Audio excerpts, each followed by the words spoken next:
Quando nós temos momentos como esse, de um coração ferido, quando nós decidimos não nos levantar, não seguir em frente diante de uma coisa que o outro faz conosco, e nós decidimos então, uma vez que caímos, continuar nos lambuzando daquela sujeira e mantendo aquela sujeira em nós, mantendo a sujeira em nós. Imagina se você cai numa poça de lama, né? Em vez de levantar e se limpar, né? Você decide continuar se sujando, se sujando. Não, tá vendo aqui, ó? É o que fizeram comigo, o que fizeram comigo. E eu estou fazendo isso para lembrar e para provar que foram eles que fizeram comigo. Foram eles, foram eles. Mas na verdade, você já está agora se prejudicando também. Uma coisa é que eles te prejudicaram, sim, é uma realidade. Mas você também está escolhendo te prejudicar. E José, ele está vivendo exatamente isso. Agora ele começa a se corromper, ele começa a entrar por caminhos obscuros do seu coração e correr um grande risco. Um grande risco. Como já disse, repito, um abismo chama outro abismo. Esse buraco, gente, não tem fundo, não. Quando você cai para esse caminho de não temer a Deus, de desconsiderar Deus, desconsiderar que Deus vê, sabe? Que Deus está vendo o que você está fazendo, que Deus está sondando seu coração. Aí é perigoso. E aí pode não ter volta. E é aí que muitos de nós vivem caminhos de amargura, de profunda ira, de tristeza profunda, de uma raiva incontida. E aí a gente destrói o futuro da gente e o futuro da família da gente. Eu sei que você já sabe o que foi que fez você viver isso, mas agora eu quero te convidar a olhar ao seu redor e ver o que isso está causando e qual é a versão dos outros, das pessoas. Então José, ele escuta aqui no 44 tudo que o Judá vai falar. O Judá passa ali falando que o irmão morreu. É o que eles acreditam, eles carregam o peso da morte do irmão. E aí ele rasgado, o coração destruído, né? Eles rasgaram as vestes, uma loucura. Tem gente que rasga cabelo, arranca cabelo, dá tapa no rosto, se morde. É um nível altíssimo de nervoso, de loucura, de dissolação. E esses, aqui a Bíblia diz no versículo 13, que eles se rasgaram. E choraram, e prantearam, e foram. Mas vão resolver isso aqui, com sangue no olho. Tipo assim, eles estavam com a vida do pai deles na mão deles, porque eles sabiam que se eles chegam lá com essa notícia, o pai morre, né? O menino fica, o pai morre. Então, era realmente trágico e eles estavam diante de ver a história se repetir. Então, essa fala de Judá, ela é o famoso bisturi de Deus, que é quando Deus usa uma ferramenta para trazer luz, elucidar. E aqui ele está trazendo luz para essa história. E algo maravilhoso acontece, que é quando nós escutamos o outro. Eu sei que fizeram contra você, você é a vítima. Eu sei. O abuso foi com você, não foi com seu marido, né? Mas a questão é, até onde o abusador tem esse poder de destruir os sonhos também do seu marido? Avalia o que é que o seu marido pensa. Avalie, escute então o que é que ele sente. Qual é o direito desse abusador de também destruir o momento de intimidade com o seu esposo? Eu não estou dizendo que você tem que fechar os olhos para a sua dor. Não, não, não, não. O tempo todo estou te convidando para um momento de cura. E de deixar lá no dia da queda, no dia do desastre, no dia do trauma, deixar lá o que aconteceu e se reconstruir, se recompor, se refazer sem a interferência dessa história. Sempre autoavaliando e não permitindo que essa história cause interferência no seu futuro, no seu presente. Então, ouvir esse marido, ouvir os sonhos dele, ouvir os planos dele, é ter a oportunidade de embarcar numa nova história, de embarcar numa nova forma de vida a dois, entende? E eu quero te convidar a ouvir os seus filhos, ouvir as suas irmãs, ouvir os seus irmãos, ouvir pessoas que também viveram traumas. De acordo com as coisas que eu coloquei ontem, né, sobre esses jogos de poder, essas dinâmicas familiares doentias, às vezes você se identificou numa dessas situações e talvez você é a pessoa que está do lado da pessoa que entrou para o caminho das drogas. Que tal ouvir essa pessoa e saber o que ela sabe? Que tal entender que dor que ela sente, que dor que ela carrega, o que você não viu sobre a sua família, né? Sobre a questão da prostituição no casamento, a situação de manipulação, de poder, essa raiva sua pode estar levando a uma dor traumática sobre o seu esposo, uma rejeição profunda. E às vezes está afetando a saúde dele, está afetando a saúde dela. Não sei quem está me ouvindo, né? Então, é muito importante você fazer uma grande e profunda reflexão hoje sobre o outro lado da história. Ouvir, não estou te falando para ouvir seu agressor, não, tá?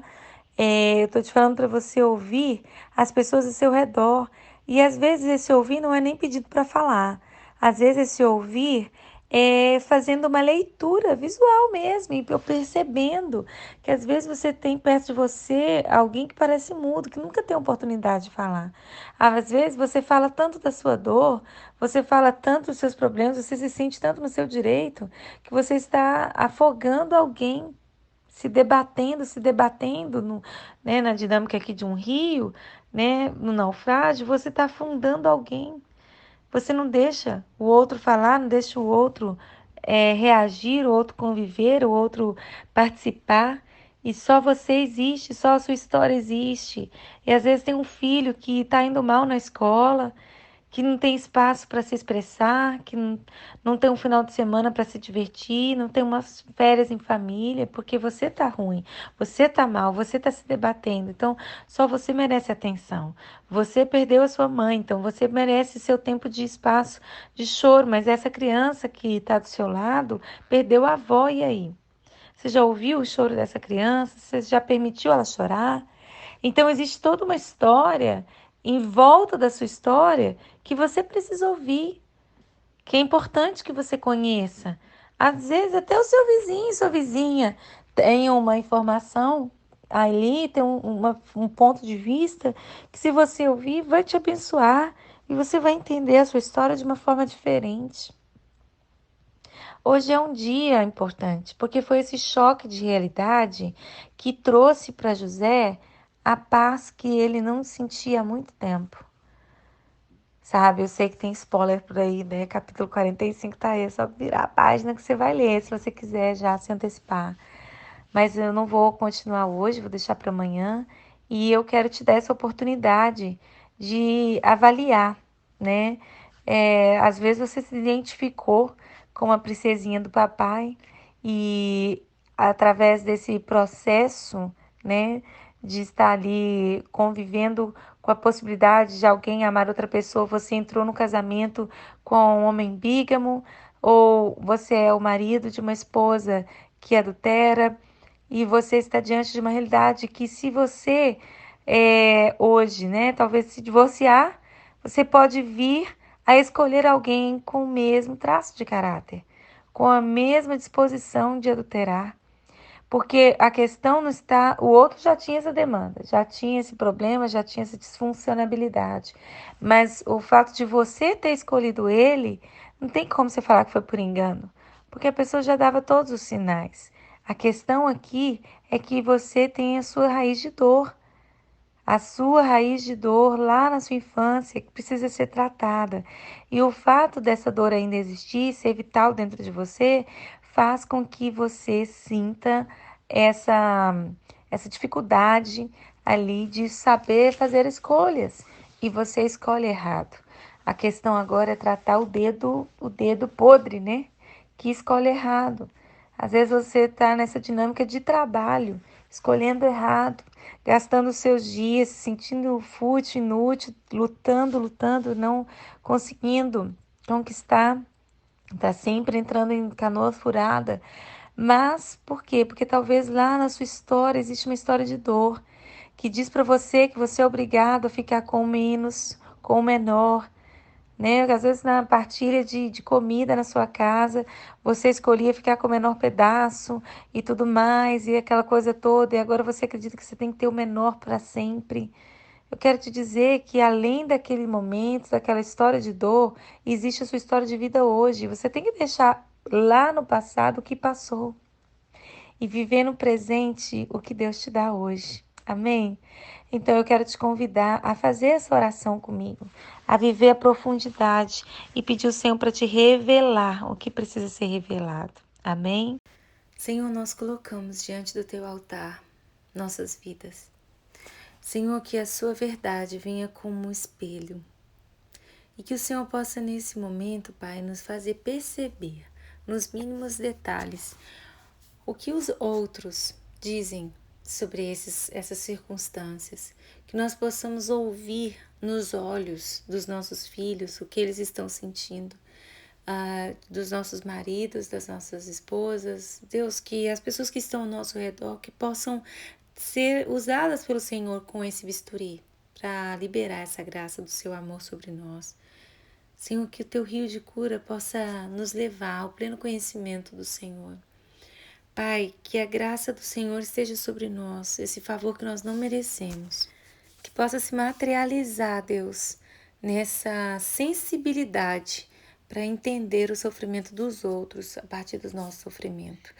Deus, que nós venhamos ter, Deus, a hombridade, o amor próprio, o amor ao próximo, o amor a Ti, capaz de nos fazer sentar, Deus, e avaliar e ouvir com entendimento.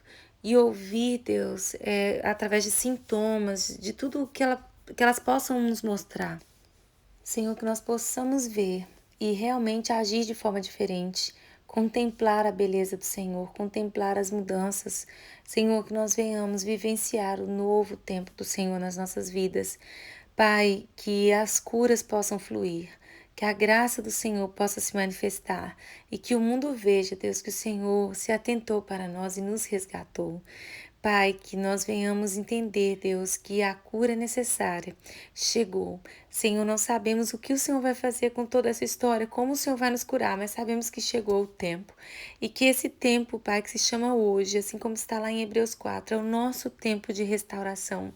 E nós queremos ser restaurados pelo Senhor, modulados à sua imagem e semelhança, restaurados, Pai, como um só povo, que é liderado por um Deus que é puro amor, que é puro resgate, que é pura vida, e que essa vida abundante possa estar sobre nós, Pai, que ninguém mais sofra por nossa causa, e nem mesmo nós, que nós não venhamos estar continuadamente sofrendo por coisas que foram feitas conosco, em nome de Jesus. Amém.